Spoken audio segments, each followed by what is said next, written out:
Moral Stories. ایک دفعہ کا ذکر ہے کہ ایک چونٹی جو کے دانے جمع کرنے کے لیے ایک راستے سے گزر رہی تھی کہ اچانک اس کی نظر شہد کے ایک چھتے پر پڑی۔ شہد کی خوشبو سے اس کے منہ میں پانی بھر آیا۔ چھتر ایک پتھر کے اوپر لگا تھا۔ چونٹی نے ہر چند کوشش کی کہ وہ پتھر کی دیوار سے اوپر چڑھ کر چھتے تک رسائی حاصل کرے، مگر ناکام رہی کیونکہ اس کے پاؤں پھسل جاتے تھے اور وہ گر پڑتی تھی۔ شہد کے لالچ نے اسے آواز لگانے پر مجبور کر دیا اور وہ فریاد کرنے لگی، کوئی ہے جو مجھے شہد کی طلب پوری کرے؟ اگر کوئی بہادر مجھے شہد کے چھتے تک پہنچا دے تو میں اسے معاوضے کے طور پہ ایک جو کا دانہ پیش کروں گی۔ ایک گھاس کا ٹڈا ہوا میں اڑ رہا تھا۔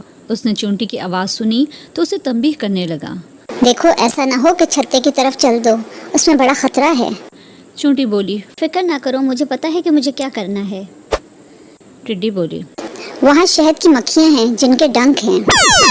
چونٹی نے جواب دیا، میں شہد کی مکھیوں سے نہیں ڈرتی، مجھے بس شہد چاہیے۔ ٹڈا بولا، شہد چپکاؤ ہے، تمہارے ہاتھ پاؤں اس میں الجھ جائیں گے۔ چونٹی نے جواب دیا، اگر یوں ہی ہاتھ پاؤں چپک جایا کرتے تو کوئی شہد نہ کھا پاتا۔ ٹڈے نے سمجھایا، تم بہتر جانتی ہو، لیکن آؤ میری بات سنو اور شہد کا خیال چھوڑ دو۔ میں پر والا ہوں، سال خوردہ ہوں اور تجربہ رکھتا ہوں۔ چھتے کی طرف جانا بہت مہنگا پڑے گا اور ممکن ہے تم کسی مصیبت میں گرفتار ہو جاؤ۔ چونٹی نے جواب دیا، اگر ممکن ہو تو اپنی مزدوری لو اور مجھے وہاں تک پہنچا دو۔ اگر تم ایسا کرنے سے قاصر ہو تو زیادہ جوش نہ دکھاؤ۔ مجھے کسی سمجھانے والے کی ضرورت نہیں اور جو نصیحت کرتا ہے مجھے بالکل پسند نہیں۔ ٹڈے نے کہا، ممکن ہے کوئی ایسا نکل آئے جو تمہیں وہاں تک پہنچا دے، لیکن اس پر مجھے کوئی اچھائی نظر نہیں آتی اور جس کام کا انجام اچھا نہ ہو میں اس میں تمہاری مدد نہیں کر سکتا۔ چونٹی بولی، خواہ مخواہ خود کو پریشان نہ کرو، میں تو آج ہر قیمت پر چھتے تک جاؤں گی۔ ٹڈا وہاں سے اڑ کر چلا گیا۔ چونٹی نے دوبارہ آواز لگائی، کوئی ہے بہادر جو مجھے شہد کے چھتے تک پہنچا دے اور معاوضے میں مجھ سے ایک جو کا دانہ وصول کر لے۔ اچانک ایک مکھی کا وہاں سے گزر ہوا۔ اس نے کہا، بیچاری چونٹی، تمہیں شہد کی طلب ہے تو میں تمہاری آرزو پوری کرتی ہوں۔ چونٹی بولی، اللہ برکت دے، اللہ تمہاری عمر دراز کرے، تمہیں کہتے ہیں صحیح خیر خواہ جانور۔ مکھی نے چونٹی کو زمین سے اٹھایا اور اسے چھتے کے قریب بٹھا کر خود اڑ گئی۔ چونٹی حد درجے خوش تھی، کہنے لگی، واہ واہ، مزہ آ گیا، کیسا چھتا ہے، کیسی پیاری خوشبو آ رہی ہے، کیا مزیدار شہد ہے، مزہ آ جائے گا۔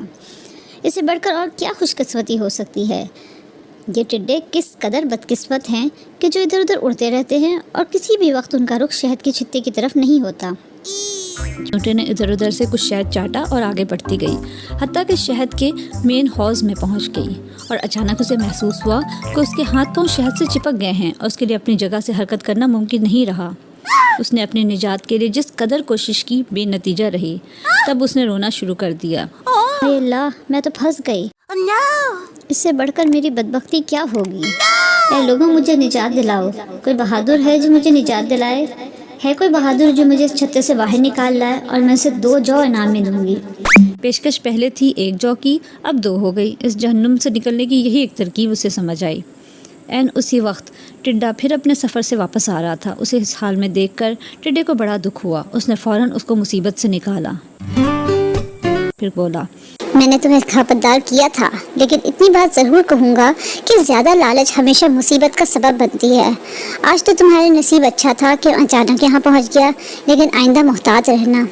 گرفتاری سے پہلے نصیحت کو غور سے سن لینا اور کسی مکھی سے مدد نہ مانگنا۔ مکھی چونٹی کی ہمدرد نہیں اور اس لیے چونٹی کا خیر خواہ ہونا ممکن بھی کہاں ہے۔